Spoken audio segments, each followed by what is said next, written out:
Exceptional Randos show is produced live in Sunroom Studios' Base Capsule and in partnership with KLST 103.5, RadioCallisti.org. Remember to catch our Exceptional Randos live stream on YouTube every Sunday between 2 and 4 p.m. Eastern Standard Time.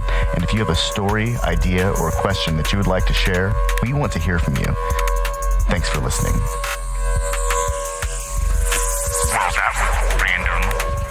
Exceptional Radio. Okay, good afternoon. It's the 7th of June, and it's 12 days since the beginning of the George Floyd protests. And so I'd like to start off with an adaptation of a Percy Bysshe Shelley poem that called England in 1819. America, 2020. An old, mad, blind, despised, and dying president. Public officials, the dregs of their dull face who spin the party line. Through public scorn, mud from a muddy faucet. Elected officials who neither see, nor feel, nor know, but leech-like to their fainting country cling, till they drop, blind in blood, without a blow. A people starved and stabbed in the untilled field.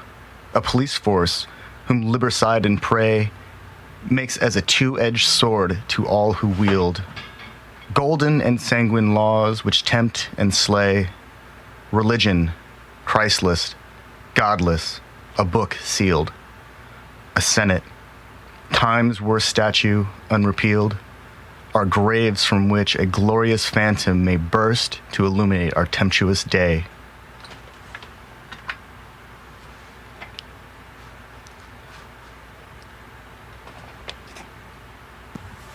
Ain't shit change. Yeah, it's like, I think it's funny when people talk about abolition of slavery, because slavery was never actually abolished. It just, got renamed and turned into the prison industrial complex.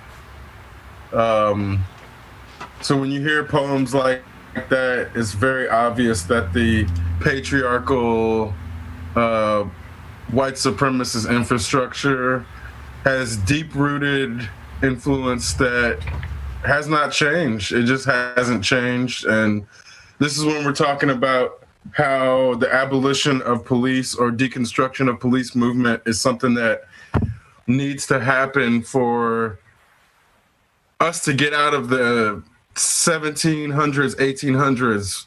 We're in 2020, but we're still in the 1700s. We're still in the 1800s.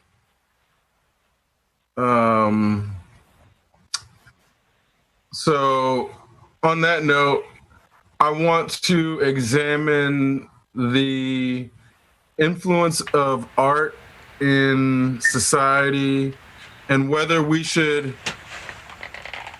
make all history classes art history classes. So today we have a guest that we have brought on before. He is a former teacher of mine that is also a visual artist. So without further ado, we want to introduce Rhet Lickliter to the show. Thank you for coming on, Rhet.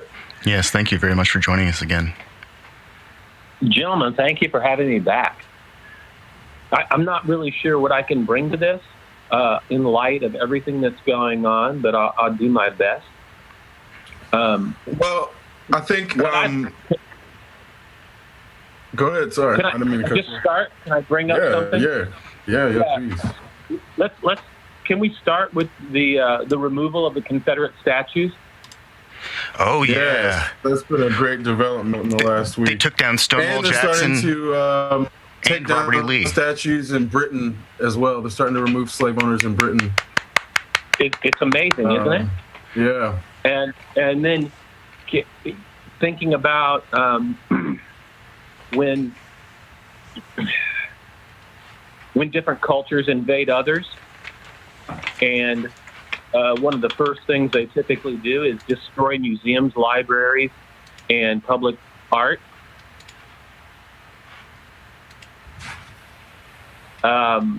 To Yeah, me, the this is colonization of history is.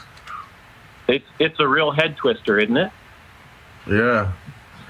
So I just want to ask you guys something. This is something I've thought about for a while. What do you think about the destruction and the removal of these sculptures? I'm just going to call them sculptures, okay? I'm not going to call them artwork. I think, or monuments. I think those monuments never should have been in a public space in the first place. And if they're history, they belong in a museum. In that, what they represent is a constant reminder to the oppressed classes of their position in society. So we have, I mean, the imperialist structure of museums and how they're not accessible to the working class is a whole nother issue. But if we're going to talk about the statues and their place, it's not in the public space.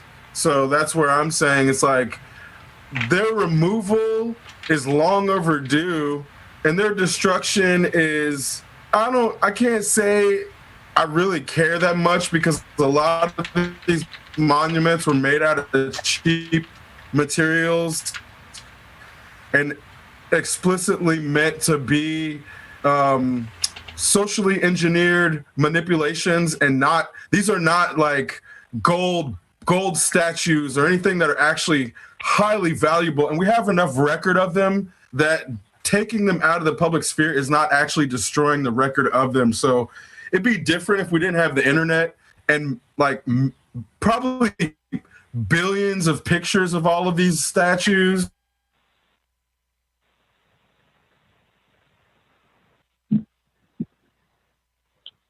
You no, cut out. I agree.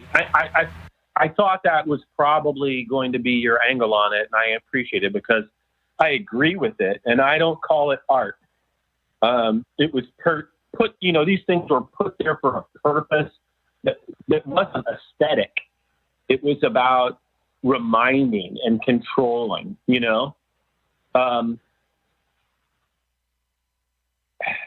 So, yeah, I agree. They never should have been there in the first place, but they've been there. So do we just destroy them? And does that become, the destruction of these things? Does that become an event? I think about what Hungary did. Hungary was occupied by the Nazis, and then after World War II was occupied and controlled by the Soviet Union. And there were Nazi statues and symbols all over the city. Then there was Stalinist and Soviet Union sculptures and things all over the city. And instead of destroying them all, what they did is they moved them all to a particular place that became then, a teaching, environment, totally changing what they were originally put there for, but keeping them so that you could actually go and walk around them, see them, know what they were there for, understand, have some understanding of the history of what these things were. Not this art, but these things, what these things were and why they were there and what that culture came through. I think there's a danger in that, though, in that kind of turns those things into sacred. I didn't hear There's a danger in that it turns those things into sacred objects. Into what? Sacred objects. Oh, yes, I know. That's the fine line. It might even be a fine line to you, but that is, the gamble, the risk. Well, in our country, post emancipation, actually, there was a very solid and concentrated effort by Southern white supremacists. They actually, found their way into power all across the South, and they essentially maintained a level of institutional power that exists even to this day, like straight into the courthouse or the capital of Louisiana. It's less chattel slavery and more like ancient Grecian slavery. And, these things were not abolished. They were, like Chris said, they were renamed. They were given different rules, but the rules were actually just more complex language. Well into the late 1800s, it was fairly common for when an armed black man was approached by a white man, if the white man said, "Give me your gun," they were expected to do that. And there are examples where when black men didn't do that, they would later be gunned down. And it's just, we have a very really sordid history here to unpack that's not taught in school, that's not even mentioned because it's inconvenient for, the oppressor. And more to the point. And not only inconvenient, Ian, it's counterproductive to their purpose. Exactly. They can't have that.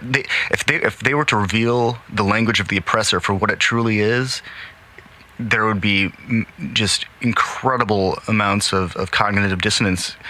And I don't know if people weren't ready for the Tulsa riots as they were presented in The Watchmen.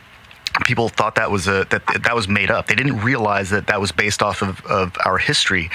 And so now we're in this place where people think that the history is fabricated. It's a very dangerous place we're at right now as far as information and knowledge and historical reflection. I'm aware. I'm not fully aware because it's very difficult to be fully aware. Oh, absolutely. But I'm aware. I'm aware, and I question everything. But this is something for me that hits really close to home about the purpose and the repurposing of, of this stuff. And I really like what Chris was saying originally, and that there's so much documentation of all of this. Maybe there really is no need for the physical forms anymore. Yeah, because they should have been there in the first place doing what they did. So have done. I've made this observation many times in previous shows. Metal that was forged before World War II, before atomic bomb and before nuclear testing, essentially, is free of a lot of the contaminants of fallout. Meaning it is actually a lot stronger than if we were to try to make the same metal today. There are properties in that metal that do not exist anymore because everything is coated in radioactive dust, essentially. And that pre-atomic testing metal is actually worth something. That's true, like physically true. Oh, yes, that's very true. Yeah. It's mind-blowing. It's not like conspiracy at all. That's pretty mind-blowing when you think about that. The material being altered, changed. Oh, wow. Yeah. Okay. Yeah, and it's that's the kind of thing that nobody's going to think about because they're too wrapped up in the idol worship. The reality is, if we're just thinking it from a materials perspective, that material could be used to make new monuments. That material could be made to create plaques to be distributed to all of the sites where protesters were brutally assaulted. A lot of these monuments aren't made of good material in the first place, and that's the problem with framing these things as if they're sacred, because again, it's like they were actively using cheap materials to make a lot of them. Where you're like, it'd be different if they used like actual, high grade material, but in a lot of cases, even though it's the older metals, they weren't using high quality stuff in the first place. So it's like, it's crazy that they were trying to make these things presented as if they were of value, but the actual value of the monument was the constant reminder in the back of people's heads of the caste system. Sure. And that's again where it's like, yeah, but that framing about the metal would only be accurate if they use high value metals in most of them. Well, I think it works out if we create new monuments to the people who've made sacrifices or have died. We can turn those into something more meaningful, and then those will be a constant reminder of what we've achieved here. I think that's actually pretty valuable in itself. Also, everyone who hated the fact that these giant pieces of trash were being torn down, they get to look at those plaques and new monuments and say, they took that from us. And then they get to know what that shit's like.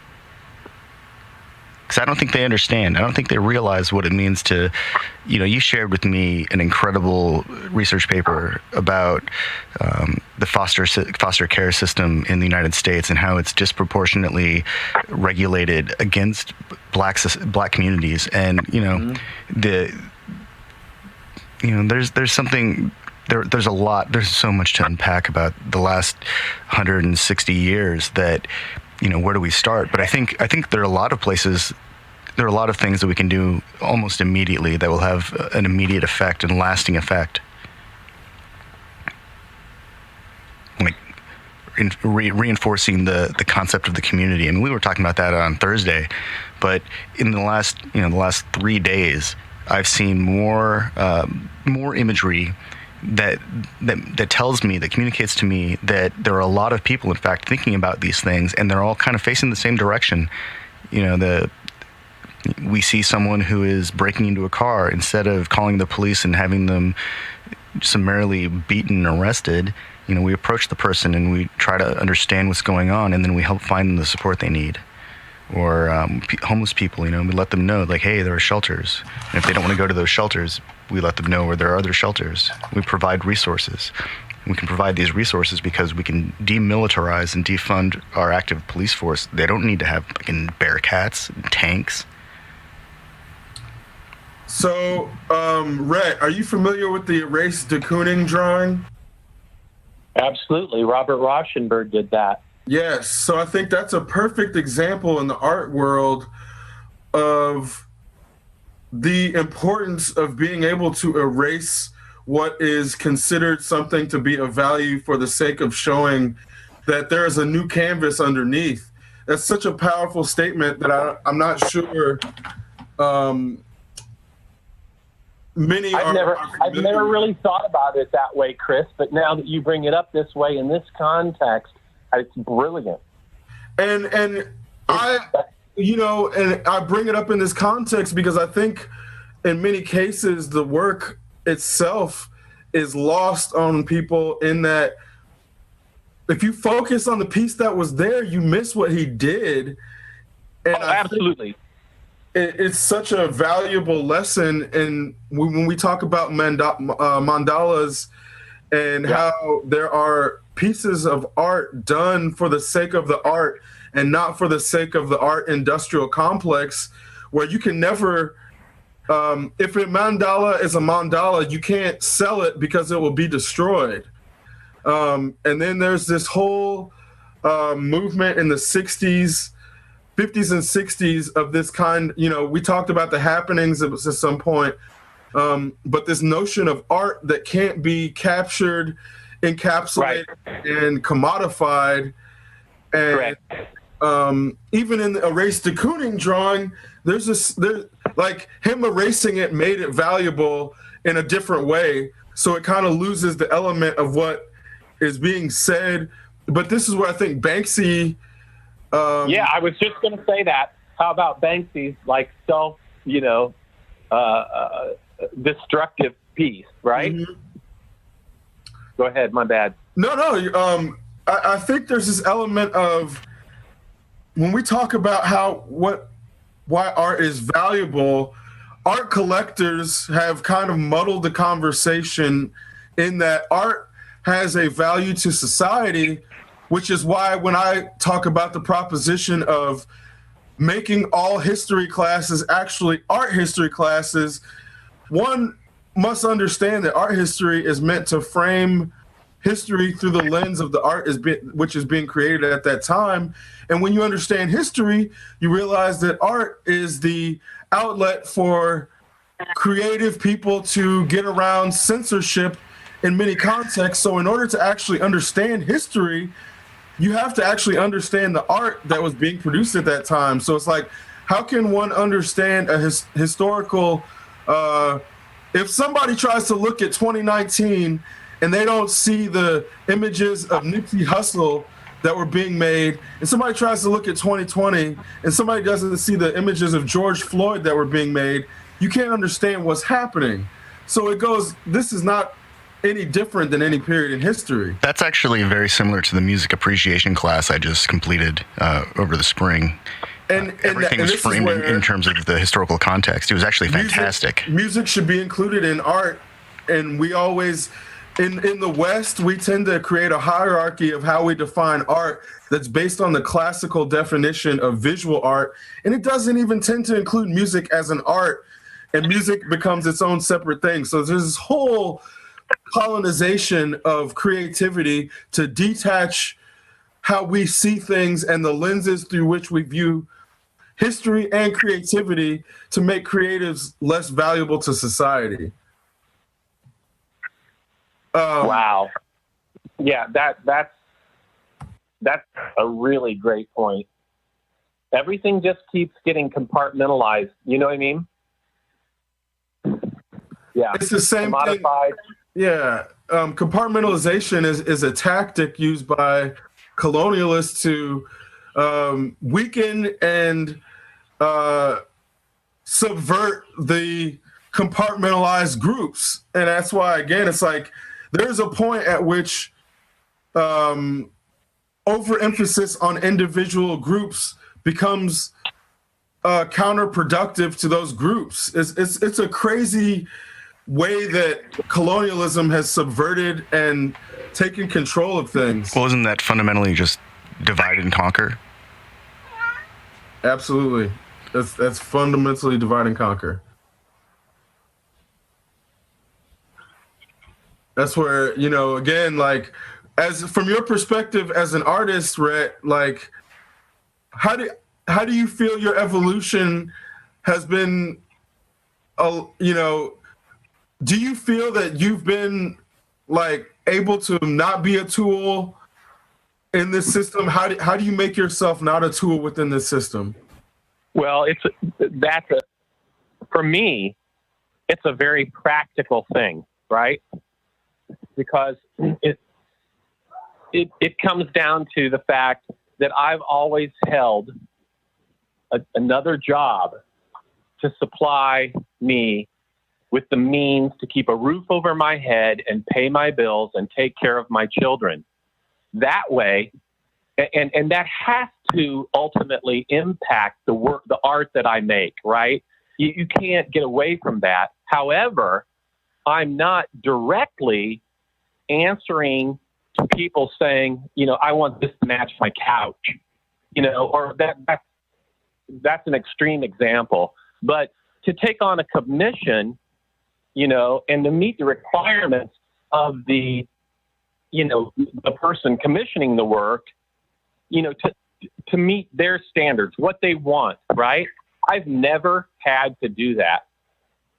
And because I've always kept another job, there's actually books on this about, is it great? Is it good or better for an artist to be simply an artist, or to actually hold a job, out there in the economy, so that the artist can create what they really want to create? Does that make sense? Do you understand what I'm saying? Yeah, and I think it would depend on the goal of the artist, because it's like, if somebody's trying to be a commercial artist, that's a terrible approach. But if somebody's trying to create art for the sake of art, that's the best approach. Did you say terrible? I said if they're trying to be a commercial artist. You mean a designer? No, a designer is something completely different to me. I think a commercial artist would be somebody who's trying to make art for the sake of selling it to an audience, which like Right. Lisa Frank making those Trapper Keeper covers would be to me a commercial artist where you're like, Right. there's an audience who has an expectation that you're trying to meet. Yeah, I feel like that's Alex a really Gray- artistic design that Well- applies artistic design principles, but at the end of the day, it's a graphic design. No, and this is But why I I think- don't want to muddle that, because somebody like Alex Gray designs for the sake of design, and then his designs get turned into commercial. So this is where graphic design Yes. is its own thing, but commercial artistry does not have to be necessarily graphic design, and that's why I don't want to conflate the two. Graphic design can be art, but it's not necessarily art. So to call everything that is commercially art graphic design, I think, is a misappropriation of the terminology for the sake of brevity. Maybe when I think of art, I'm actually thinking of like fine art, things that. And I think that this is where that hierarchy is something that is meant to make graphic designers less valuable so they can be abused, so nobody looks at their work as art.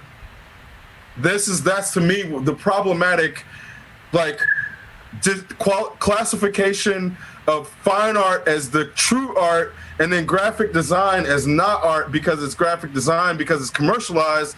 That's the problematic structure that then makes those graphic designers have to go on Fiverr to get their work sold, because it's digitally reproducible. Because something is digitally reproducible, we say it's less valuable than something that is not digitally reproducible. And that's like a false paradigm, in that it's like one that is meant to make collectors have the upper hand in how the art is sold, from my perspective. Yeah, I still think that a one-off oil painting or acrylic painting or something that's made with earth-based pigments or organic pigments, anything like that that is impossible to reproduce is inherently more valuable because of its rarity. Why? Because it that rarity argument. Supply and demand, is it not? That demand has to be there for the rarity to be valuable. So inherently, rarity does not make something valuable. Well, that's not the only metric that makes it more valuable. That's just right. one. Exactly. It's also why, a direct reflection of the time it takes to produce the piece, the amount of for sure, technical but it doesn't mean it's proficiency that's valuable. developed. There has to be a And demand. Ken, do you think that time and material is still relevant? Yeah, I do actually. I think that Well, I'm glad to hear it. But that's not to, okay, so again, it's like, so people who buy digital licenses to make graphic design on a computer, just because you can't see their investment into their tools doesn't mean they didn't buy tools or put hours and hundreds of hours into a piece. That's true. Or That's the big argument of photography. Like, and that's why, again, it's like somebody's rendering a digital output. It may take 100 hours to output a 3D image, but then because somebody can copy and paste it, the notion that it's digitally reproducible and inherently less valuable doesn't recognize the actual time and effort put into the piece itself, which is why I think this qualification, it becomes romanticizing the capacity for people to take something and resell it, and that's why it's a false paradigm of rarity in the reproducibility and capacity for somebody to own it and like hold it and resell it. That's why I think it's a false paradigm of like the rarity. Like, are we saying it's the material or the talent that's rare? Because it's both, obviously. Everything that's made with water oil paints isn't good. If I put 10 hours into a painting, just because it's oil painting, that doesn't mean I'm a good artist. So there's all these things like, yes, Jackson Pollock had fantastic balance of color and understanding of like how to weight the image and the movement. A 4-year-old cannot recreate a Jackson Pollock. But that's not to say that somebody who does splatter paint is not just exploiting the notion that oil paints are inherently more valuable. And that's where it's like rarity is one metric of something that creates value, but rarity does not always equate to value, because you can go on watch Pawn Stars, and just because something is rare does not always make it valuable. There's rare bread slicers that aren't valuable. It's true. There That's right. And there are old I've cars never- that aren't valuable either. I've They just never- survived. I've never shit the same turd twice. Yes. Doesn't make them valuable. They're rare, bro.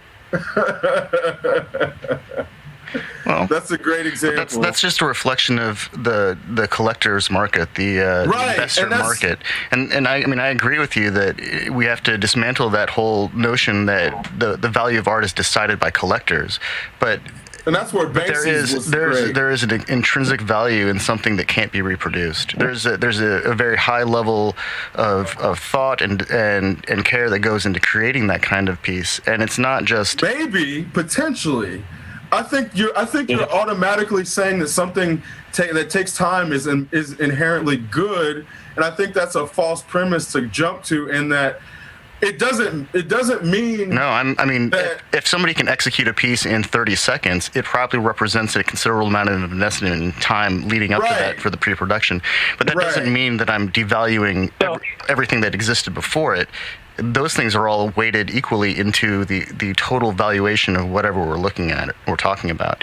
You can't completely dissociate the technical ascension of an artist from the work because it's part of the sum total. But at the same time, I'll say it like this: if you take a photograph, the original negative is technically more valuable than a print or a reproduction. But is that because of the intellectual property rights placed on that, or because it's inherently more valuable? Like, and can you actually separate those things? And I don't think it's an or. I think the exactly. or. I think exactly. the or I don't think it is either. I think the or is a strange way to frame anything at this point.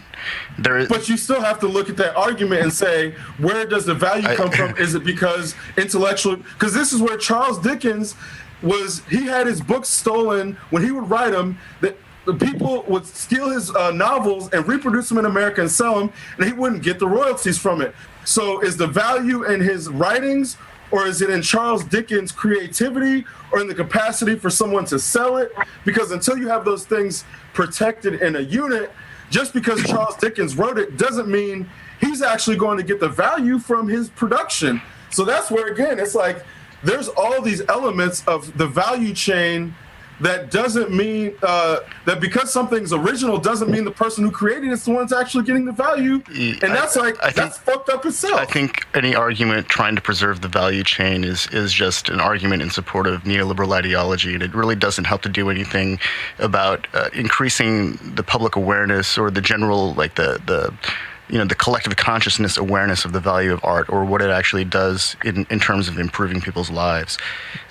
People who are bent on evaluating art in any fashion are not actually approaching it from the right foundation. They're actually missing the point entirely because it's still a commodity to them.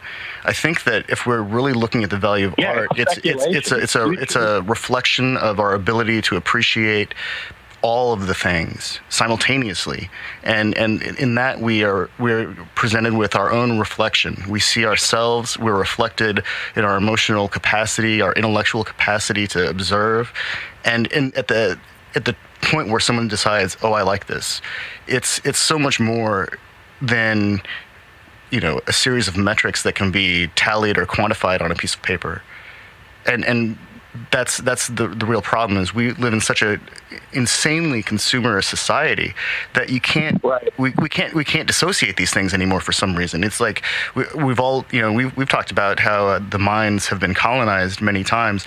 I think at this point it's going to be really difficult. I think that's the brilliance of teaching art as in the framework of art history, the same way music appreciation is taught, and the history itself is extra relevant because we wouldn't have had.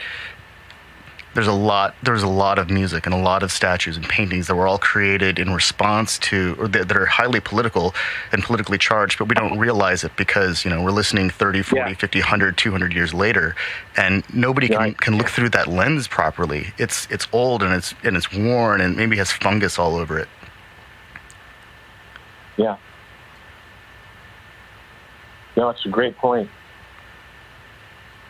Yeah, it's just too complicated at this point to say it's any one thing is the value factor.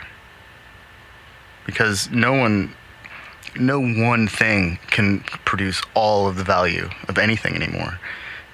We can't value credit scores based on the promise of future labor because it doesn't really factor in somebody's ability to work. We can't just say, a 600. Or if that environment.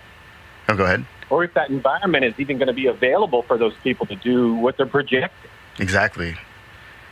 We don't even know. No idea. I mean, this COVID thing has been, a rubber stamp on that idea. Yeah. Yeah, I was reading about the charge to work from home and the remote work thing, and there are a lot of companies that are eager to get their employees back in the office. And I was trying to wrap my head around this too. It's because in my mind, it's like, wait, if the employee is providing their own infrastructure, their own hardware, then what's really the problem? Is it because they have some weird contract with the utilities? Are they paying property tax constantly? With the overhead they want to justify? Is it the overhead? Yeah, because that seems like a really strange trap that our society's worked itself into. And so I think we're back to the notion of control, right? Well, yeah. Just because I have this overhead, does that mean that I'm going to, zip tie my employees' hands? Gas them. You gotta gas the employees so they'll go back to work. God. That's the brutality model. Does that make sense? Yeah. How much? I think once we come back from break, we should discuss personal autonomy and how much control we actually have over our bodies in this country, especially on the job. Mm-hmm. I second the motion. And on that note, we're going to take a short break. I don't know what I can add to that, but I'll listen and try. Well, your brain, because then that's where you've been creative. So that's another, right. How much you self-censor in this society. I second the motion. We're gonna take a short break, guys. We'll be right back.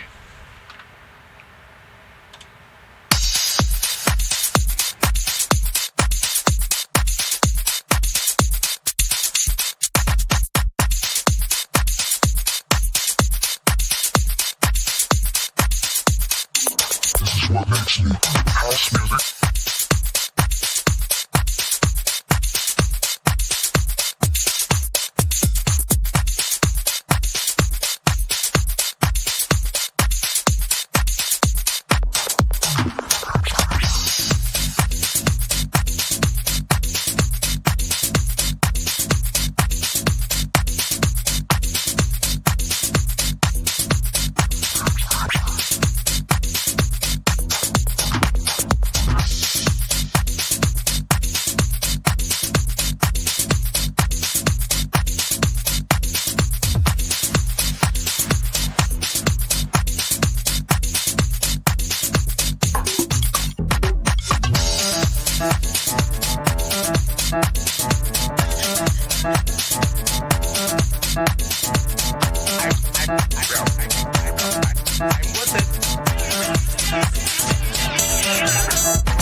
This is what makes me house music.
back?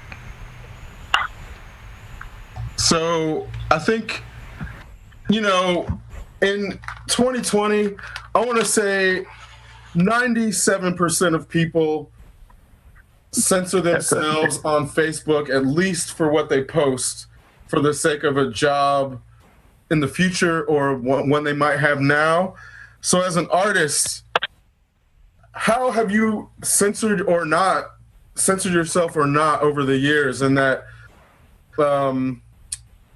it's, whether it's in political statements or in your art, like, how much has the colonization of the mind influenced your desire to tread a line or cross it?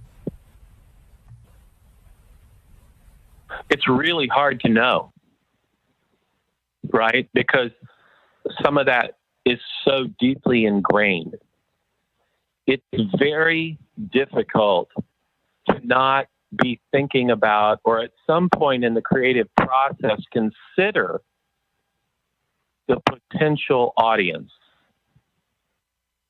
You can try really hard, but man, you have to be almost totally unconnected, right? And even then you're wondering about the outside world.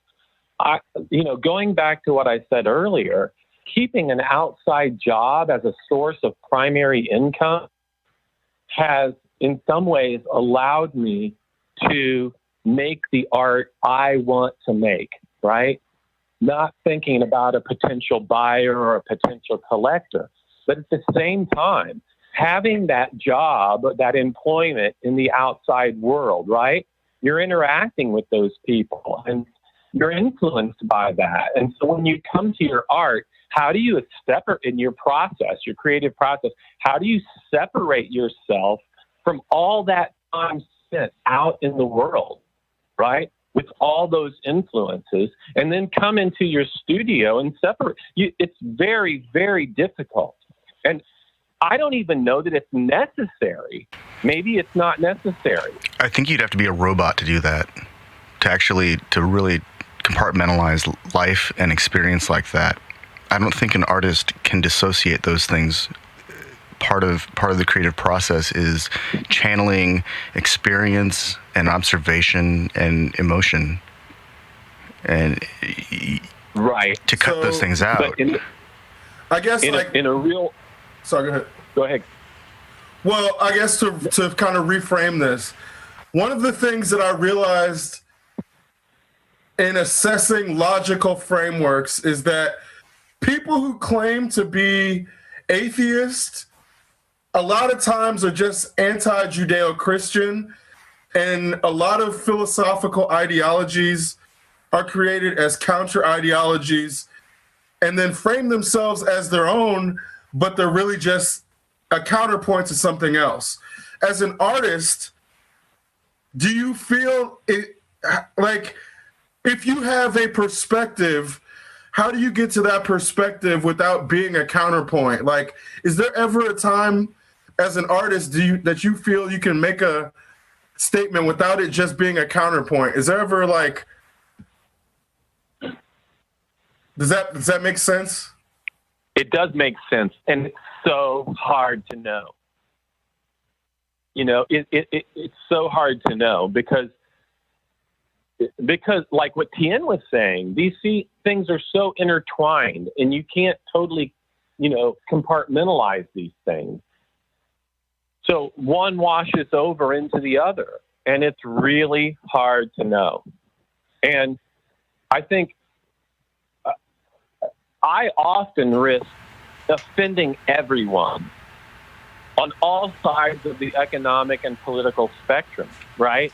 And so that prospect or possibility brings about the potential of like ostracization, being ostracized, being hated by everyone. In the case of Fritz Lang, who made films for the Nazis and also produced some of the most interesting films of his day, he produced Metropolis. That guy was making films under the threat of being killed. So I think you're right. It's not easy. It depends on your geographic location and the period of time and the social climate, and there are so many factors that can't be extricated that we want to look at things through a simple lens, but the world is not a simple place, and there just aren't simple answers to complex questions.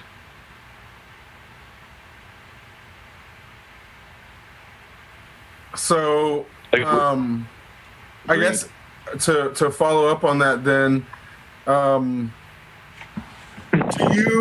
do you subscribe to like being a conduit for creativity, or do you believe in like yourself as the source? Like, because it doesn't sound like you believe in yourself as the source of the art. If you're if you can't disconnect yourself, then how can you create the art as a without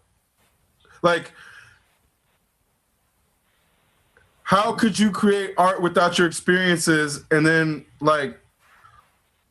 do you, I guess, is that why you don't try to sell your art then? Like in that, if you're making art for yourself, I always wondered, like, if you're making art for yourself truly, then you don't necessarily need to display it. But then there's the element of, if you're trying to use art to express your relation to the world, it's something I don't like. This is also why I want to help understand what art is altogether, because so many people have made all these different definitions. Like, what is your art to you? When you do your art, what, like, is that you trying to take a piece of yourself and put it out, or like show the world what you think of it? Like, what is your art expressing when you do it? Is it just like a compulsion that you can't help? It is a compulsion, and you really can't help it, you know. And it is a conversation for me. I speak for myself. It's a conversation with myself, a thinking through. It's not really a journaling or a diarying. It's something a little bit different, but it is akin to that. And when that piece speaks back to you and you speak back to it, and you know you're having this you're having this agreement going on, right? You, at least for me, I end up thinking, am I the only one that will understand this? Am I the only one that will relate to this? You know, and so there's something about There's something about No, I agree completely. Validating yourself and your own conversation through other people. You know, I think it has something to do with no man is an island, right? Yeah, for sure. I mean, and I think that's a great explanation to help understand how someone could do something to express oneself. Like, the notion of seeking validation has been made to be something that is seen as something for like weak people, or like narcissistic, or vain, or as if you're missing something. And then again, at the same time, it's like, if we don't have our experience and existence validated, a lot of us will go crazy because we don't understand if where we're at is like a real thing. Because the more one's existence becomes fantastic, the more one wants to make sure that one is not disconnected from reality, I think. And that's kind of where element of like, you need to do this thing to check in. And then when other people are like, oh my God, this is such an amazing display of creativity, you're like, no, this is just how I see the world. Like, do you get it? Do you get it? And everybody's like, oh my God, I'll pay $1 million. But it seems like some people are like, fuck, I'll just cut my ear off until somebody gets it. Like, You know, they're not trying to get the $1 million. They're just trying to help everybody else see the starry night. Yeah. Like, you know, and I think there's this element I think that's part of the deal, is that some artists approach this point where they don't need third-party validation. It doesn't matter what other people think, they're going to do it. And Right. a lot of those artists weren't appreciated in their time, and they were prolific.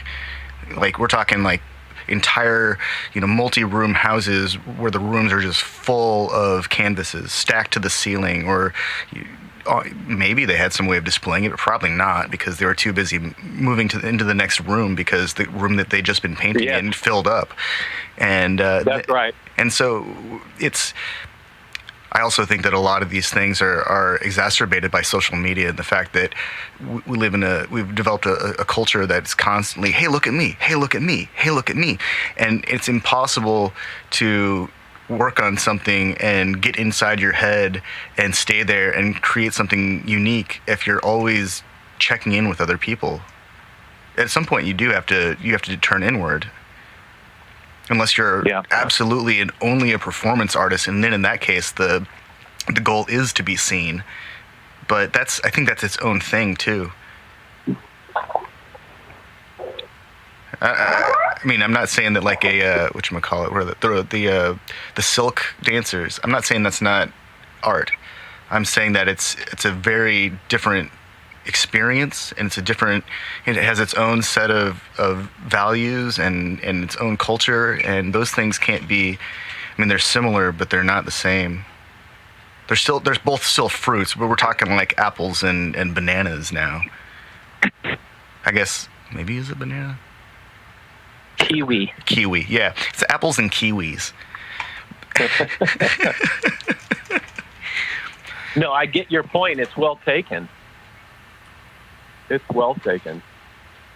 So in that, Rhet, do you, like, I don't necessarily see you promoting your stuff.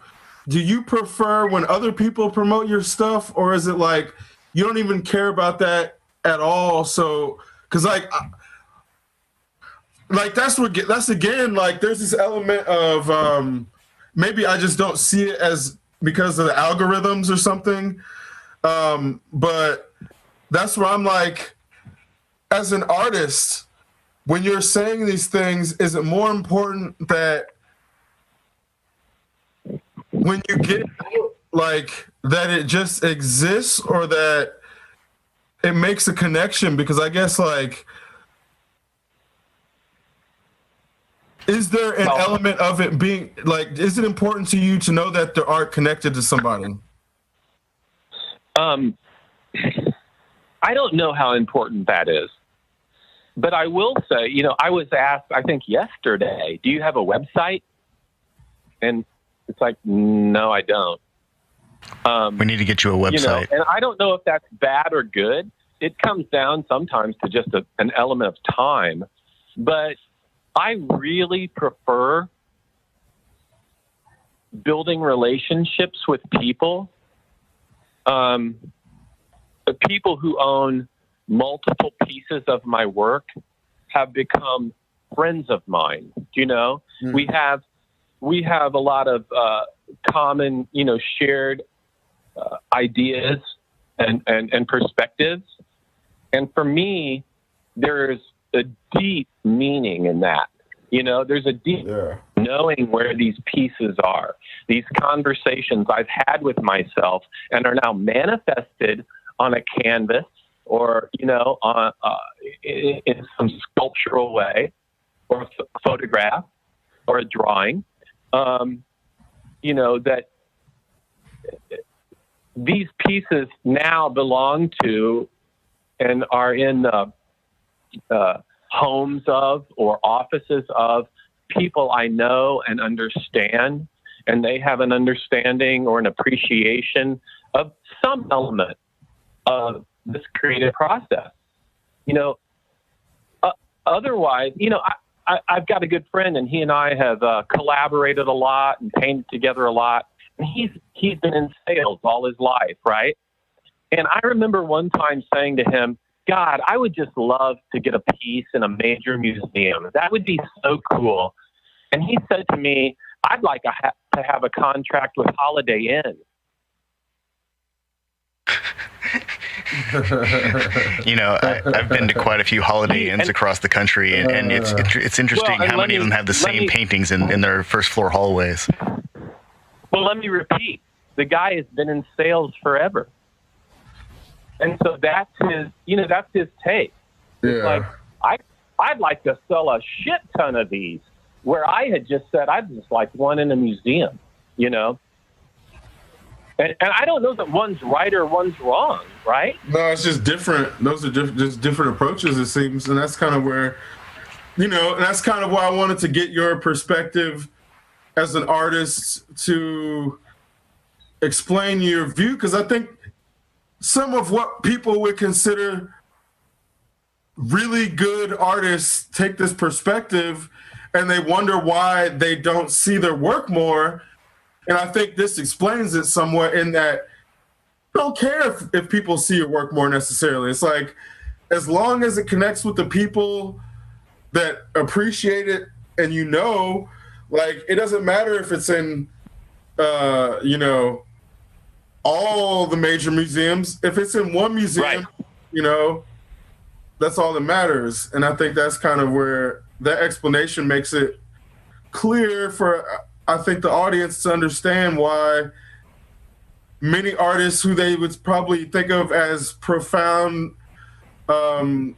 producers of prolific amounts of work, after they died, they didn't, especially when they die young, like, right, they just don't care about selling it necessarily or getting it in front of you. Maybe that's actually a reflection of the disconnect between the corporate world and the art world. I know that corporate art is purchased by a corporate purchaser who is, that's their job, but they're not actively going out to art shows. They're waiting for their friends who are the speculators and the people that host gallery events to say, oh, this one, you'll like it. And then they look at it and it's not meant for their company. It's not going to end up in the Holiday Inn. It's not going to end up in the first floor lobby of their corporate center. And then occasionally they buy like one piece, and then that thing is mass produced endlessly. Well, it's really complicated because it's like a different art world itself. And the craziest part about that, it is. If I'll just give you guys an example. If every hotel chain bought art from local artists for each one of the hotels, all that art would inherently be more valuable. Like, it's an insane, but they want a consistent aesthetic, which they could still get by buying local art. They don't understand design. That's like every rock star who had their bedroom at home made to look like the Marriott because they couldn't sleep anywhere else. And so they spend $10,000 on interior design and bedding so that they can sleep in a Marriott hotel bedroom at home. What the fuck is wrong with that? Oh, man.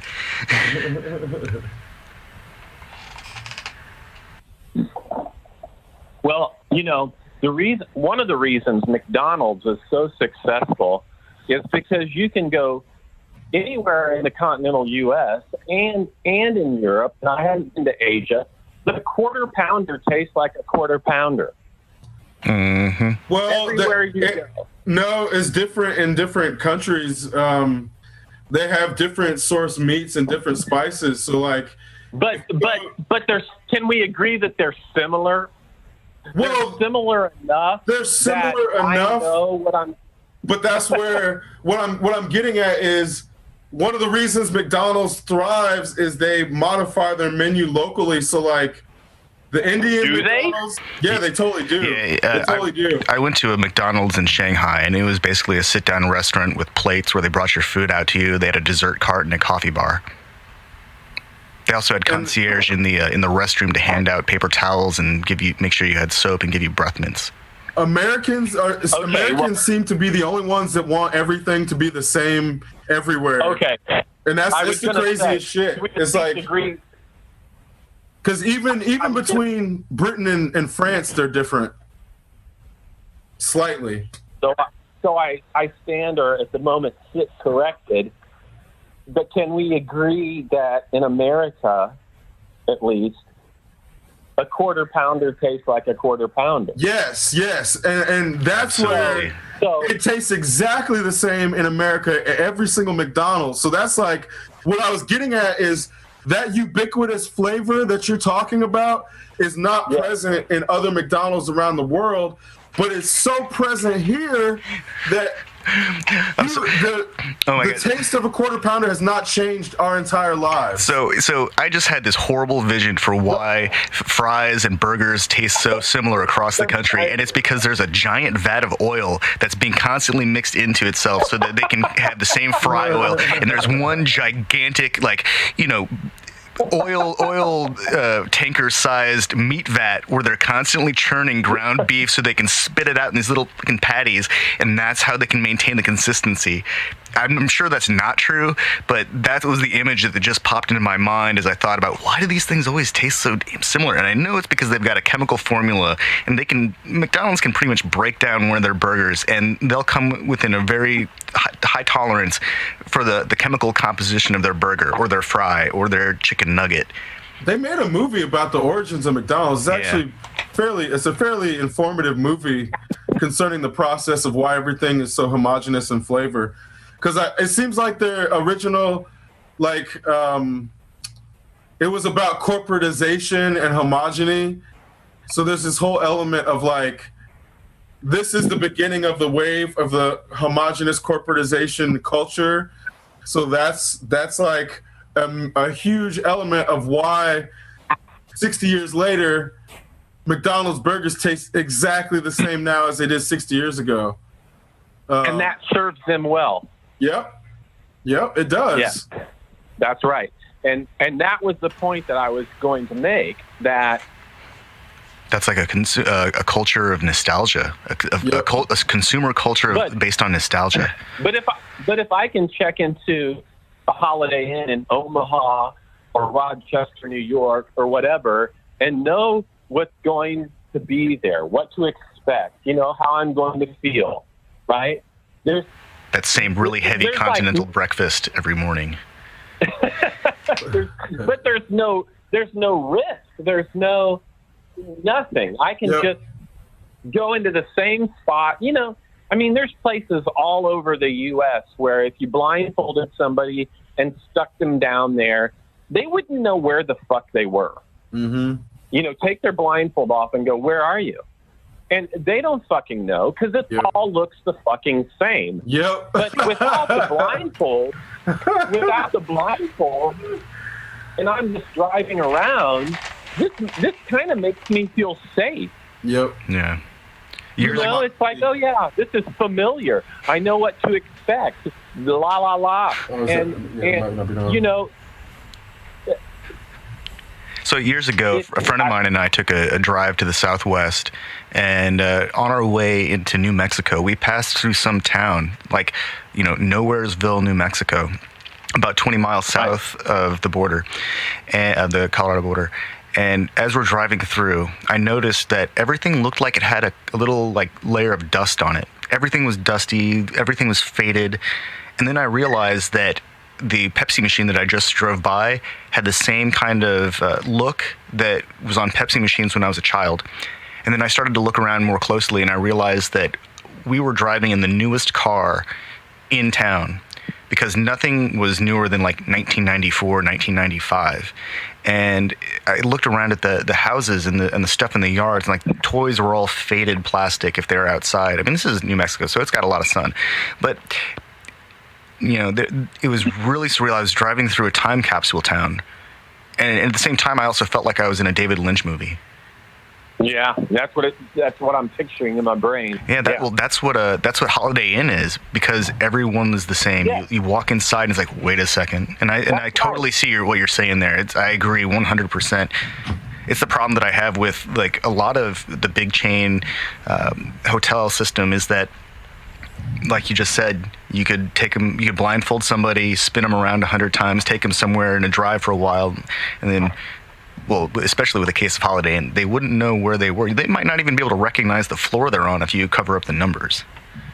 That's right. No, for sure. Or, or the town, right? Well, and it's funny too, though. Like, we're talking about Big Macs. Like, you eat You beef. are. Well, no. Like, just as an example, like, do you eat beef, Rhet? Yeah, I do. So, a Big Mac is like a burger that you can go to when you need a burger and you're like, okay, whatever.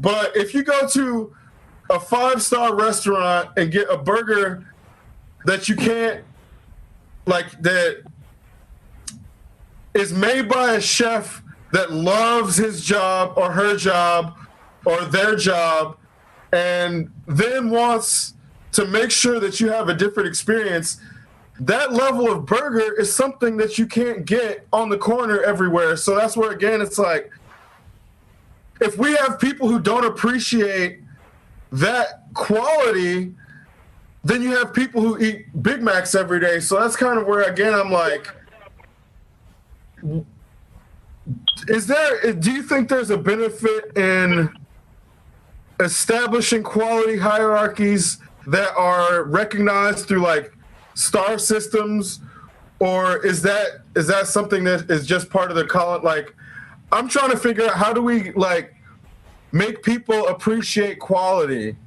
What? Well, for me, I have a real hard time saying, oh, yes, we need these hierarchies, because I think of the guy who is, living paycheck to paycheck, if that,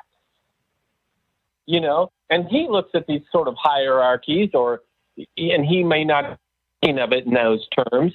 And he's like, what the fuck is this?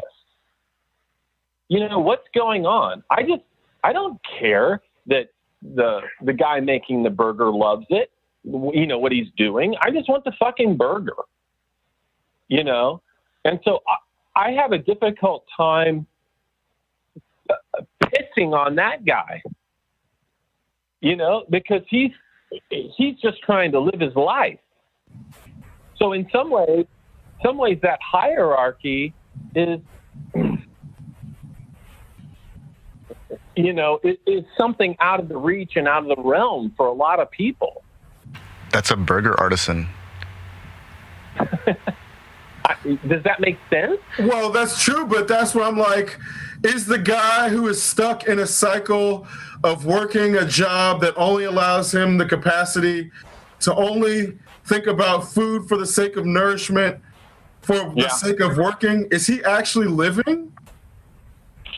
Well, Ooh, existential burger chef. yeah. Because I mean, again, it's like, that's what, like, I'm saying, if you never get to taste the burger where the chef was singing to the burger and it was seasoned perfectly and cooked to the perfect crisp and the perfect softness on the outside and the perfect grilling of the bun, and it was perfectly buttered, and you never taste that pinnacle of burger, did that person actually experience the full potential of life? No. God, no. No, I mean, for sure not. No way. I don't think many people would even contemplate the pinnacle of burger. So we've actually talked about this. Maybe it was last Sunday. We talked about how, or I mentioned that But I love the concept. I love that concept. when I was 25, my family and I went to visit China and took a tour of China and ended up spending about a week in Hong Kong. And we visited the resting place of my ancestors on the island in Victoria Peak. And I discovered this. I was hungry, and because I've been eating Chinese food for 2 weeks at this point, and I discovered a burger place called Shooter's 57 at the top of Mount Victoria, and it was an American style restaurant. And they sat me down at a booth with a Monroe County license plate, and I learned that the owners started the business because they attended IU. And their favorite No fucking way. yeah, and they fell in love with the American hamburger. They loved it so much they brought the American hamburger experience back to Hong Kong. And not just that, but they would import Angus beef and grind it on site. They had beef cattle somewhere in like Guangzhou somewhere, like off in a field that they were maintaining, and they would bring those things into Hong Kong and process them locally. It was the juiciest, best tasting, most amazing American style burger that I've ever had, and I didn't have it in America. They gave me a giant plate of waffle fries cooked like you would expect if you went to a fancy steakhouse. They gave me a mason jar full of Coca-Cola. It was the biggest Coca-Cola serving that I received the entire time I was in China, because everything was like an 8-ounce cup. And it was American Coca-Cola. It wasn't sugar cane cola. And I know people they like to wax poetic about cane sugar sodas. You know, when you grow up and you live your life drinking high fructose sodas, and you take a hard transition into cane sugar sodas, yeah, sure, it tastes good, it tastes different, but it doesn't satisfy quite the same way. And so I was sitting there and I drank this thing, and within the first sip, I knew what I had, and it was the thing that I'd been missing for almost 2 weeks, and it was an experience. That's a long time. Clearly, I can't forget about this. This was like 15 years ago that I experienced this, and I can still smell that burger. I can still taste that burger. Those fries, I can hear them cooking in the background in my memory. And so, there is an penultimate burger experience, and I really truly hope that anyone who is into hamburgers has the opportunity to experience that kind of burger experience, because it was life-changing. Never in my life did I think, yeah, I'm going to get the best American-style hamburger experience in Hong Kong. Right. Well, and it's funny because, Rhet, this is kind of where, because of the food experiences I've had in my life, I know food is an art. Like, there's no doubt in my mind, but some people don't understand that all food is not an art. A Big Mac can be art if the person making it really puts time and care into it. Because sometimes the Big Mac that you get will look like the one that is in the pictures. But most of the time it doesn't.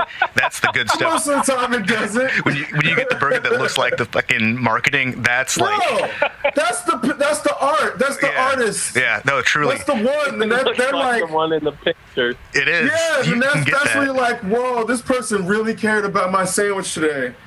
Even though I got it from McDonald's, even though I got it from whatever, Burger King. This person really put some time and effort. You can tell. Because sometimes you get shit in the sandwich ain't even put together. They're like, you assemble that shit yourself. I hate it when you get a choose your own adventure burger. Like, it's one of those like, what the crap? Is some assembly required? What the? Yeah. Which, this isn't to shit on disgruntled fast food workers, because I get, if you're getting minimum wage, of course you don't want to fucking put love and time in that shit. But that's where, again, it's like, we can't be expecting people being paid shit to actually love what they're doing, or like love the thing that they're putting out. And that's kind of where, like, I'll never forget the best steak I ever had. You could hear the guy singing while he was making it. And when you tasted it, you could hear the song that he was singing to it, because he put all his love into that shit. Man, I'm hungry and again, now. It's like, no, it's not even about, like, this is the time of day when people get hungry, but this is no, like, but it's like I ate before we started. Now I'm getting hungry again. We got to appreciate the people that make the food for us when we don't make it for ourselves, because some of them are fucking artists. Like, all people that work at Subway are not sandwich artists. Okay, I was just thinking about that. That's a perfect example of a culture that's stealing a title and redirecting it, saying like, oh yeah, look at my sandwich artistry. And when 99 out of 100 Subway sandwiches are, sealed or they're canned. It's just like right off the shelf. There's nothing special about it. Even when you get the custom sandwich with all the things that you say that you want on it, they just throw that crap on there. I tell those sandwich artists, like, give me one really thin line of mayonnaise and one really thin line of mustard. And half the time they'll go back and forth and it's like, is that okay? It's like, yeah, you clearly weren't even paying attention, but okay. I'm a disgruntled former sandwich artist because my 2-week experience, actually I shouldn't be disgruntled. My 2-week experience ended and they gave me a check where they paid me $53 an hour instead of $5.35.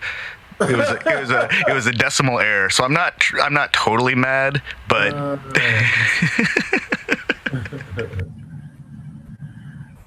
oh man. But yeah, again, it's like we'd have way less obese people if people care more about food artistry. I hypothesize in that it's like you don't want to abuse food if you like. Whenever I have a really good meal, I don't want to go and have another good meal immediately. It's like you can't do that to yourself even. Yeah, it's abuse. Like there's an element of when things are mediocre, it's easy to justify mass consumption of that shit, and that's where again I like, visual art, sonic art, culinary art. People consume too much mediocre art, as far as I'm concerned. But that's and I'm not trying to reinforce the hierarchy, but no, but the mediocre art dumbs down the higher or the better, right? Yes. And that's the problem. I mean, for me, that's the problem. The volume dumbs down, that yes. of a much higher level. And how do we decide that, or do we know that higher level? You have to experience it. I mean, that's a huge question.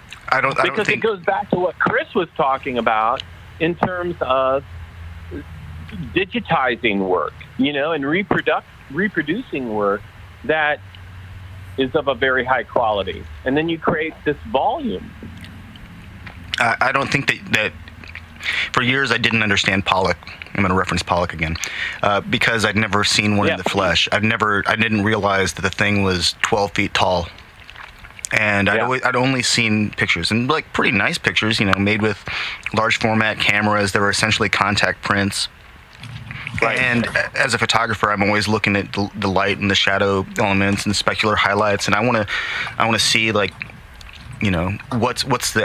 going into the process of doing this stuff. But until I saw a Pollock painting, I had no idea that they were so big.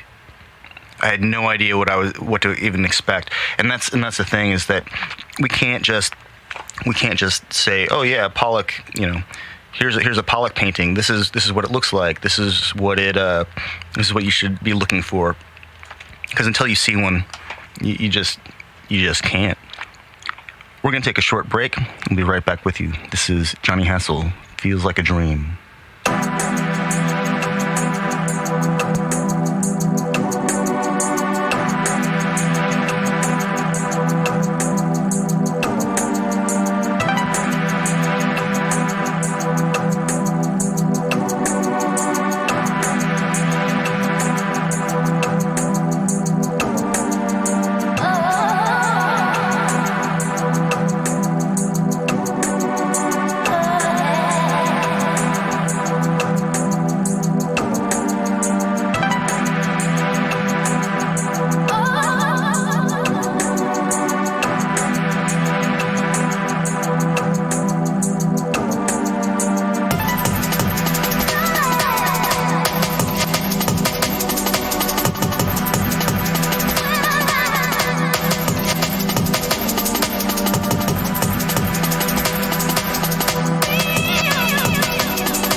back? So you talked about the size of art pieces being something that is important, and I think this is a great topic because there's an element of art museums are not accessible to common people. So because of the times that they're open, like the Chris. average. Sorry, go ahead. No, I just want to add a parenthetical there, right?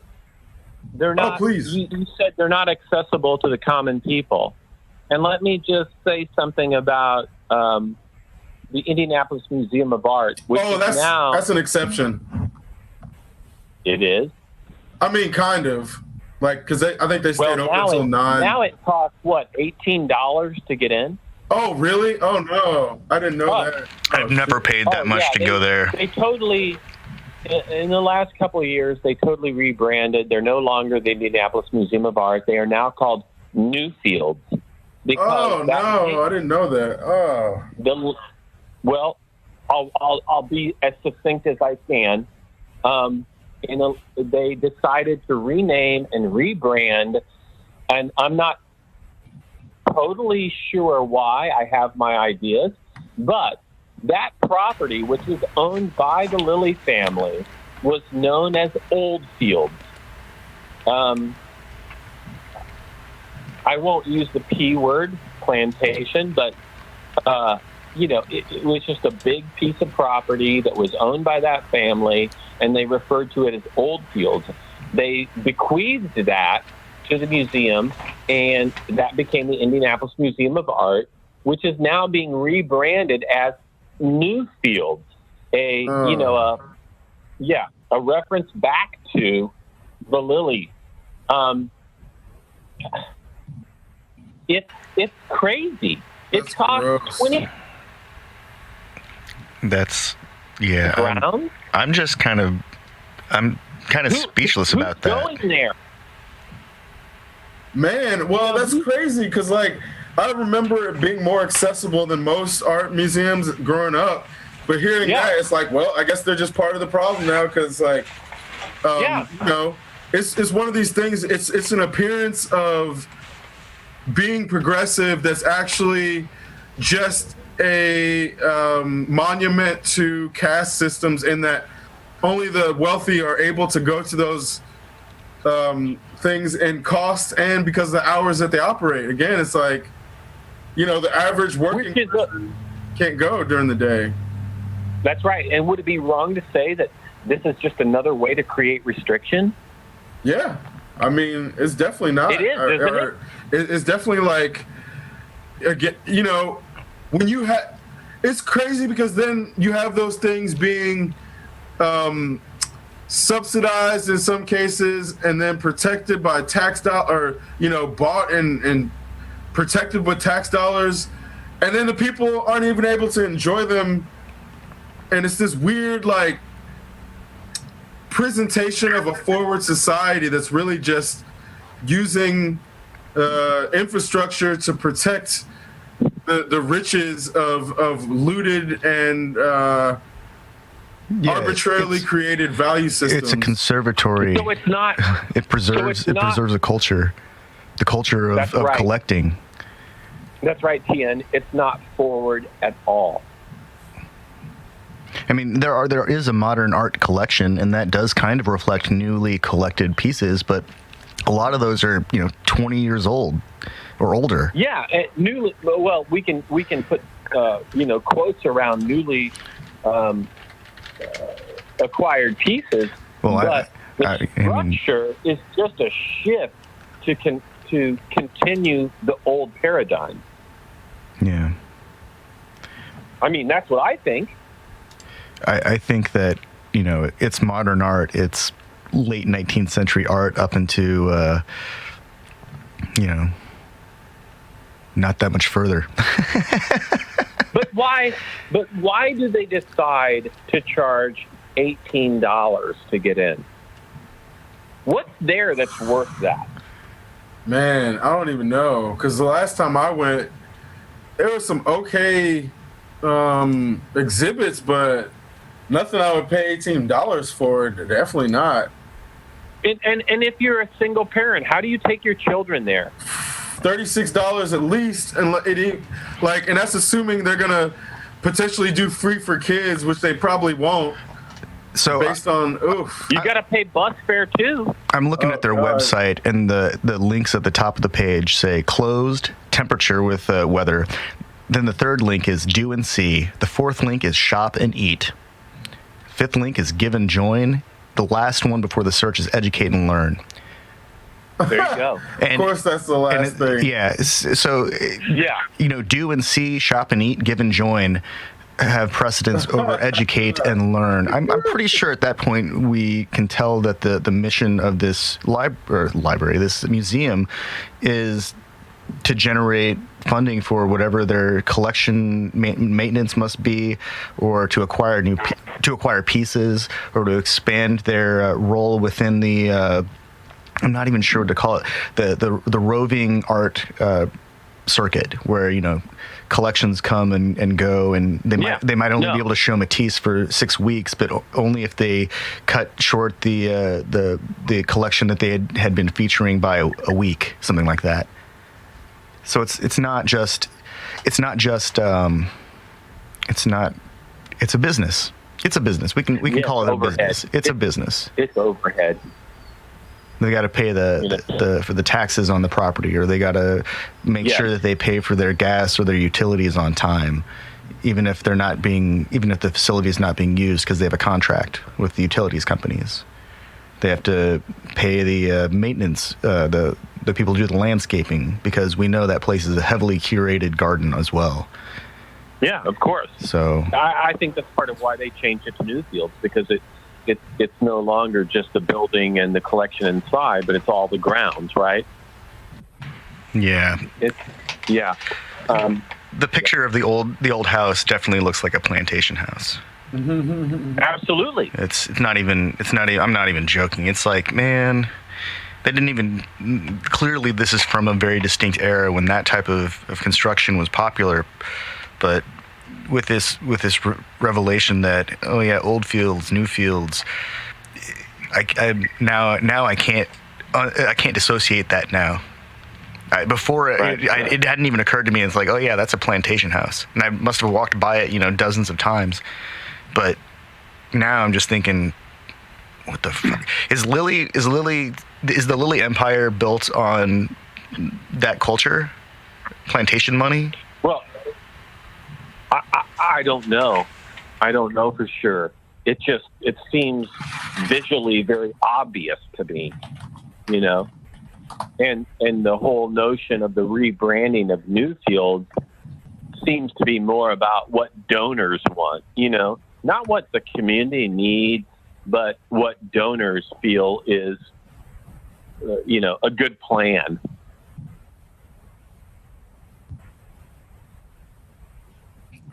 Yeah,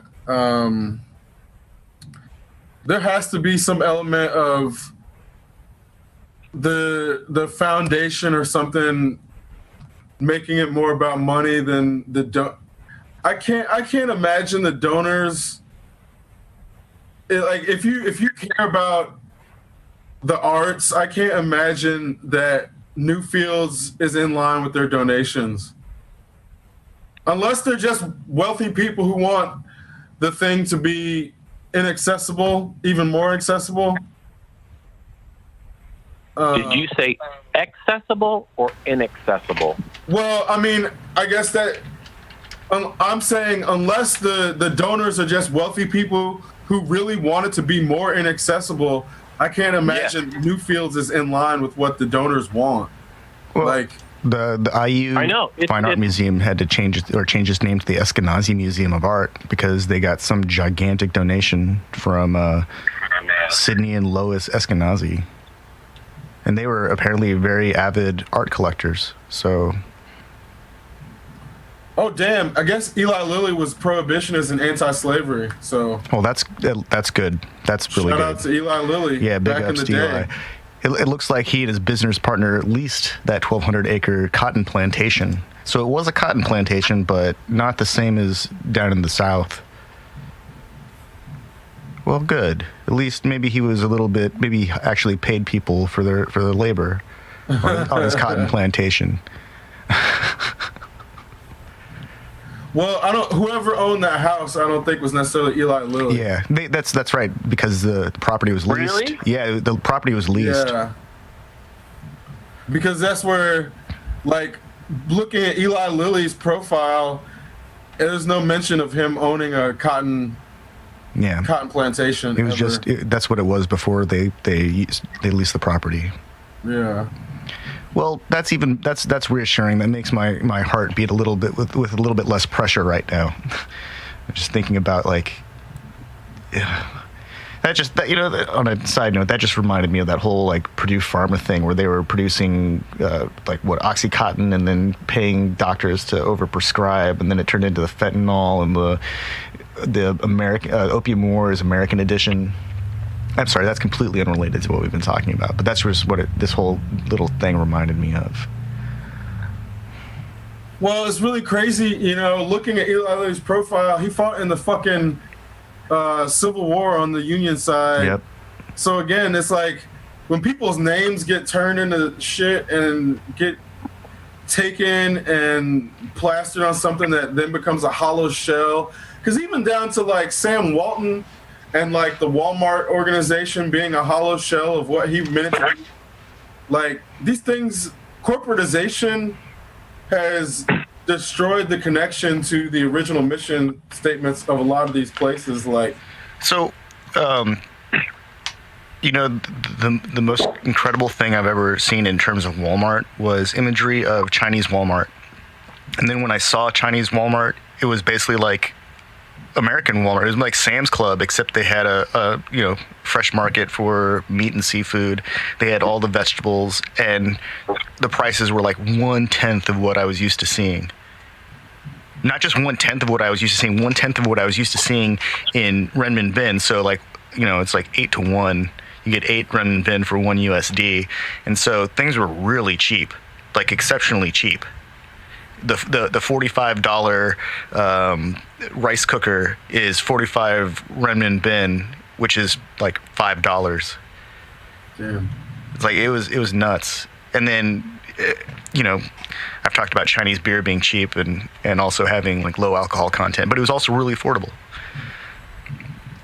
I bought socks in a Chinese Walmart, and they were $1 for, like, a pack of socks.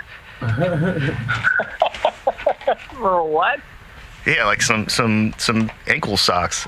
I was in China. I needed some socks. Yeah, it'd be like $10 here, if not more. Yeah. You had, like, 5 pairs of socks or what? For like $1. No, it was like 8 pairs of socks. So, should we move to China? Well, the thing about it, the thing that, like, my dad and I talked about this, like, we're going to go to the place that manufactures all this stuff. Why are we going to take stuff that was manufactured in China back to China? And I said, well, I need to wear my shoes. I need a pair of shoes. Right. And then I found the same shoes that I bought at Walmart in America in China, and they were cheaper there, of course. And so I thought, like, man, my dad was right. I should have just waited and bought everything I needed when I got here. It's like literally the only place, and I've traveled before and ended up forgetting things, and you got to buy a swimsuit, and you end up paying like $30 at the local swimsuit shop or whatever to go swimming in the ocean for 20 minutes because it's too fucking cold to actually stay in the ocean. But Right. You get to China, it's like you can actually afford to buy everything that you'll need once you get there. You need to go play golf, you can buy a set of, like, tailor-made clubs for a couple $100 instead of, like, over $1,000. Yeah. Like, wow. it's nuts. It's really, and of course, with the plague, all that's going to change. I'm pretty sure China is suffering its worst, like, import-export numbers in forever, but so is everywhere else. And all of the economies are feeling the effect of closing down, and I think in a lot of ways it's a good thing. I think that in America we've got this culture of middlemaning, and we've also got, like, an absurd percentage of our economy is based on consumerism and consumption of middleman, relabeled, black labeled products, and a lot of those businesses are collapsing because they're actually not essential. And we know this. We have empirical evidence to back what is and what is not essential. And those businesses didn't, they got cut. They didn't cut the muster, because these are things that just watch it happen. Exactly. These are things that people should be doing on their own. Right. Well, and this is where, so I think we also tend to not see television as art, because we don't see the writers. So art has basically kept people sane in these times. So that's what I'm saying, like, how do we reframe art as being more valuable than we currently perceive it without making it about the monetary value? Well, that's a really difficult question. Because that's where, like, for you as an artist, how do you break that down? Because I'm trying to, like, in a society that doesn't necessarily value mental health, who needs things to keep them mentally healthy without realizing it, especially art. Well, how do you frame that without denigrating mental health as a construct, or framing it in the value of monetary value? Well, I think there's a responsibility on the artist, is there not? That's why that's why we bring you on. It's because, again, I do think there's a responsibility on the artist personally, but Absolutely. I just want to get confirmation. I need validation. I want to make sure I'm not crazy. Well, no, of course you're not crazy, but yeah, there's that.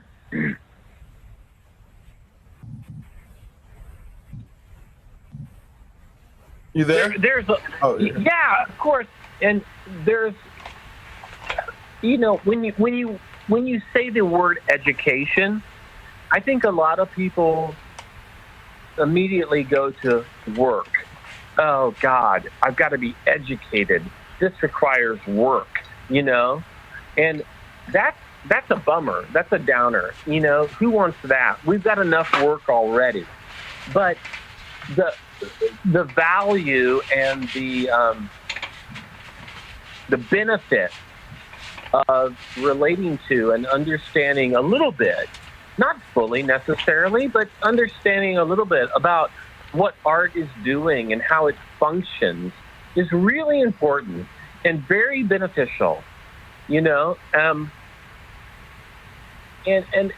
we can't, like, get up on a soapbox and call everybody around and trying to explain to them how art is helpful. But when the art is good, when the art does what it should do or needs to do or can do, there's no need for explanation. People respond to it. They see it. They know.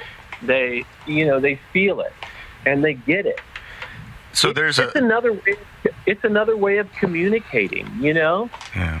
And you communicate in a way that is above or maybe even beyond a sort of verbal or a language communication. And because of that, it infuses other parts of your life that are important. And I think, well, in this country, perhaps, often neglected or overlooked or undervalued. But so relevant, and helpful. I think that there's a culture of people who've learned to talk about art, and they are actually looking for validation from each other. My dad told me once at a gallery showing of his where he was just Your talking. dad was an artist? My dad is a painter. He paints abstract pieces. They're Right. 4 by 6 foot, 6 by 6 foot, 6 by 12 foot, 6 by 18 feet. They're pretty big. Wow. And so I remember one time we were at this gallery showing, and this guy was just going on and on and on and on about it, and describing, the lines and the texture and the shading and the 3D-ness and, the dimensionality. And my dad was just, oh, yeah, just agreeing with him the whole time. And when the guy wandered away, I said, like, we never talk about this stuff like that. He's like, yeah, I just let them say what they want to say. And I agree with him. Yeah. And it occurred to me that that's what people are into, They want validation for their ability to observe something or see something, and it doesn't really matter if somebody gets it. I don't think it matters if somebody gets it or not. Either you get it or you don't, or you like it or you don't. And right. There's so much emphasis placed on describing like the experience of looking at something. I think that at that point it undermines the whole experience. Now we got to talk about it. Now we got to talk about it. Yeah. Let's have the breakdown. Let's talk about it afterwards when we can't even look at it further. And I don't think people. I think it's disingenuous for people to look at something and all of a sudden have the analysis ready to go. Yeah. That's a salesman technique. Mm-hmm. Yeah. Agreed. So when you express, like, do you give explanations of your pieces, or do you have like open interpretations? Because I know everything you do isn't necessarily abstract. I can talk about them, Mm-hmm. but I can't tell you, hey, this is what this means, right? Mm-hmm. I mean, because I don't know that. And you mentioned the erased de Kooning, right? Mm-hmm. And that was Rauschenberg who bought that drawing from de Kooning, and he erased it. And I'm sure there was some type of agreement beforehand. But, I think about that, and Rauschenberg knew what he was doing, mm-hmm. right? And so a lot of times we know what we're doing, but that doesn't mean it's going to translate, and that doesn't mean it's going to be understood. And as a visual artist, if you have to go into a lot of verbal explanation, you kind of start to feel like, well, why did I even do this? Why didn't I just write something, or why didn't I just walk out on the street and talk? Right? Yeah. And so you butt heads with folks, with folks. And I don't want to say people, but you butt heads with folks who don't relate this way. Mm. Mm-hmm. And so that creates a bit of a conflict.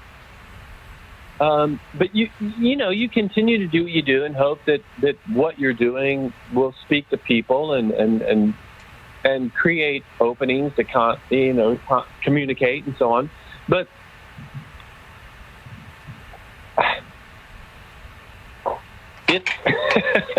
it's a bit of a conundrum, is it not?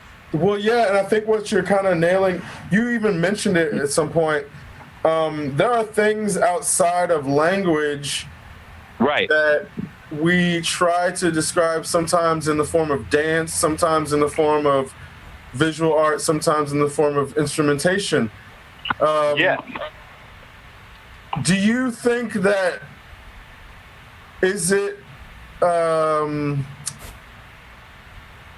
possible to describe, like, do you think those things will always exist outside of language, or that it just takes the right person? Because I think there's an element of, like, the frustration may be because your own vocabulary does not have the words, but someone else may be able to describe.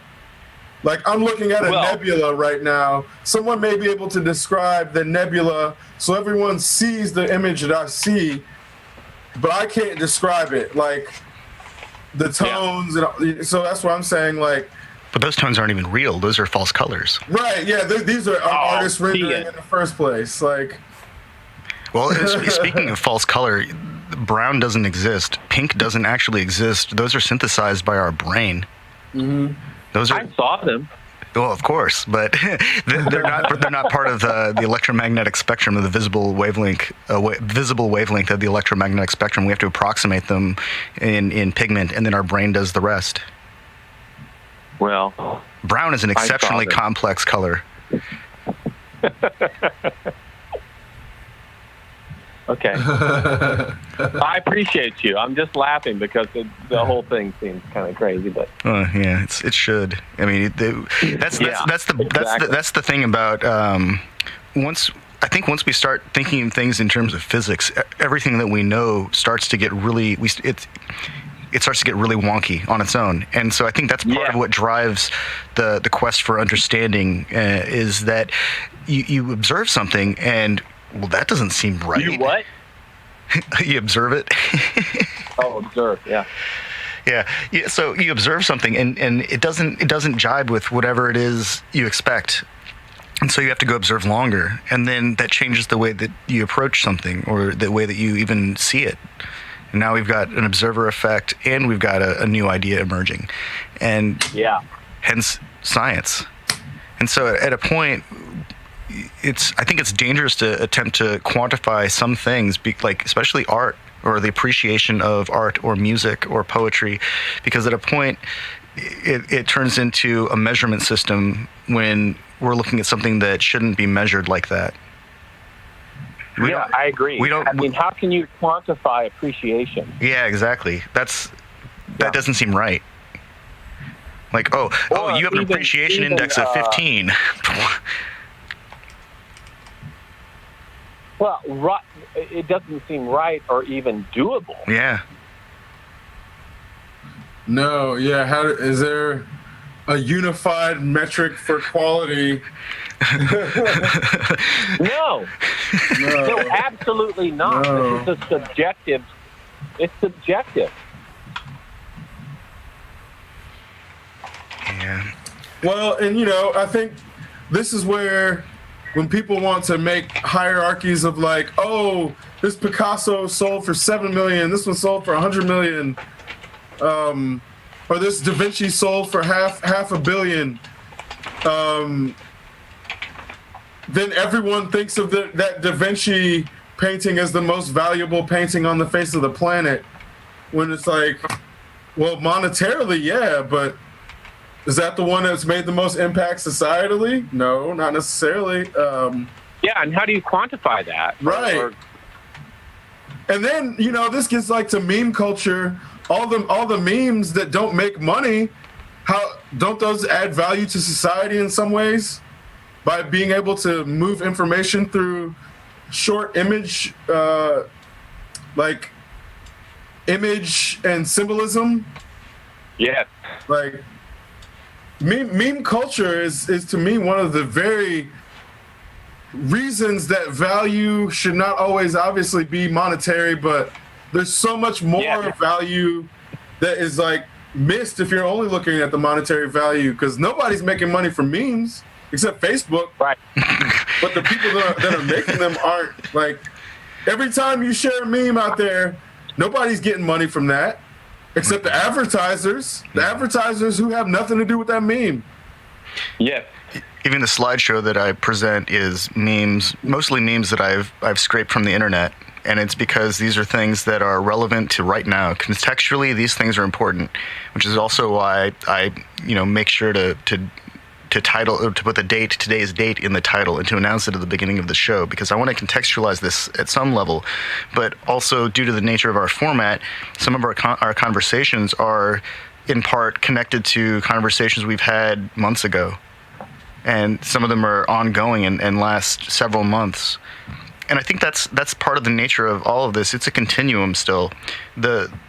When we pull the art out of the context of its time, place, or time period, and we try to look at it with a modern lens, it changes what we're looking at in a lot of ways. And what we bring to the table when we go and we observe art also alters the way that it's experienced. I don't think that, as much as I've read about Dadaism, I'm not sure that I'm ever actually going to find a true, real happening Dada event, because that era is over.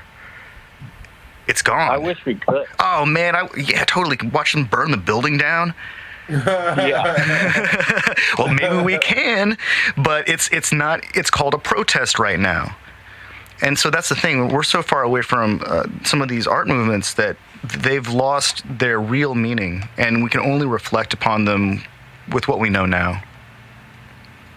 It's complicated. How do we quantify that?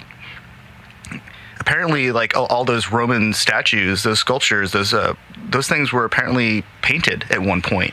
Well, I think the Greek ones, I don't know about the Roman. Well, I guess the Roman ones probably were too. Then I think they all were. I know the Greek ones definitely were. Yeah, they were all coated in some kind of like fresco material, and they had more detail. They weren't these smooth porcelain looking, or not porcelain, limestone.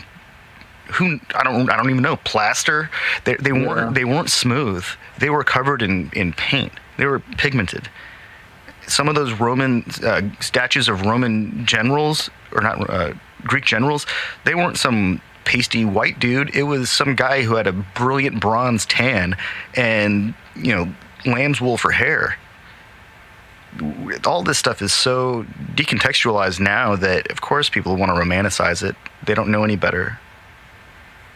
But we got to value that stuff because it survived, and it's important because it reflects a period, but only when we contextualize it, like you were saying.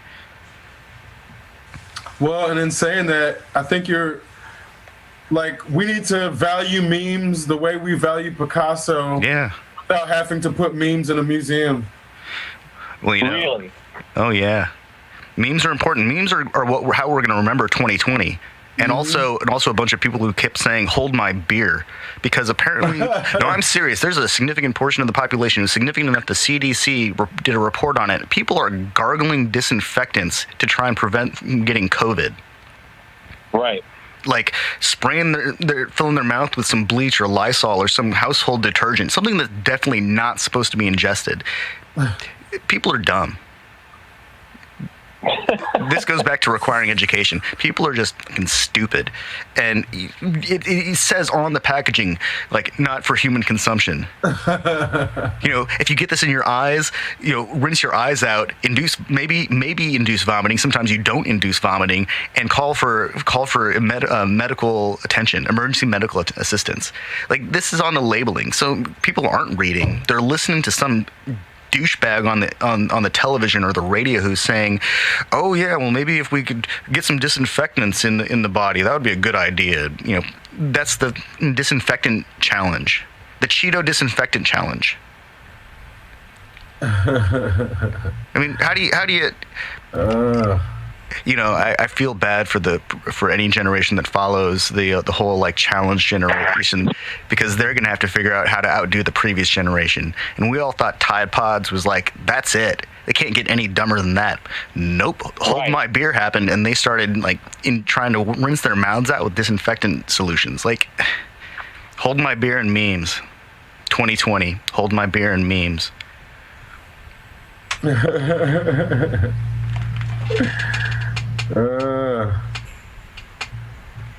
Exceptional Radio.